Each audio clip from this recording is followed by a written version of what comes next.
അവളെ എവിടുന്നാ തമ്പുരാനാ വെച്ച മുണ്ടല്ലേ ആ പേരക്കുട്ടി ഉറങ്ങുണ്ട് അന്നെ അലറേണ്ടി വരും. ഞാൻ അങ്ങോട്ട് വരാം. പോത്താറിലുണ്ട്, ഞാൻ വരാം. ഇന്ന് ഇനി എന്ത് കട്ടക്കാലേറ്റാ നിൽക്കണു? എന്താണ് മഞ്ചേരിയില് തുഞ്ചത്ത് ബാബു എത്തോ വരുന്നുണ്ട് പറഞ്ഞു. ആരാണ്? മഞ്ജു വാര്യരും കുഞ്ചാക്കോ ബോബനും വരുന്നുണ്ട് എന്നാണ്. തന്നെ തൊണ്ടയാടുള്ള മൈജിയില് തൊണ്ടന്റെ ഇടയില് ബജ്ജി കുടുങ്ങിക്കേ. അപ്പൊ എത്തിച്ച് കാട്ടിയാ ഞാൻ ഒറ്റ കേസ് ഞാൻ കേൾക്കണ്ടേ. ആ എനിക്ക് പഞ്ചുണ്ട് തോന്നുന്നു.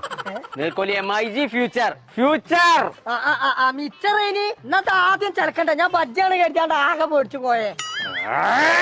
എത്തച്ച് കാട്ടണോ തെസ്പിയല്ലേ? തൊണ്ടയാട് മൈജി വരുന്നോണ്ട് ഞമ്മക്ക് എന്താ ഗുണം എന്ന് എനിക്കറിയോ? കേരളത്തിൽ ഏറ്റവും വലിയ ഹൈടെക് സർവീസ് സെന്റർ അതിന്റെ ഉള്ളിൽ വരുന്നുണ്ട്. മൈജി കെയർ. അലക്സാണ്ടർ വരുന്നുണ്ട് ബജ്ജി ഉണ്ടാക്കാനോ? ഹയർ അലക്സാണ്ടർ അല്ലേ ബജ്ജി ഉണ്ടാക്കാൻ വരില്ല മൈജിക്ക്. എല്ലാതെ എന്തേ ഫോൺ എടുക്കാൻ പോയി. എവിടേക്കാ പോയി? ഇതാക്കണു എന്നാ എന്റെ ഫോണ്. അല്ലാ എന്തേ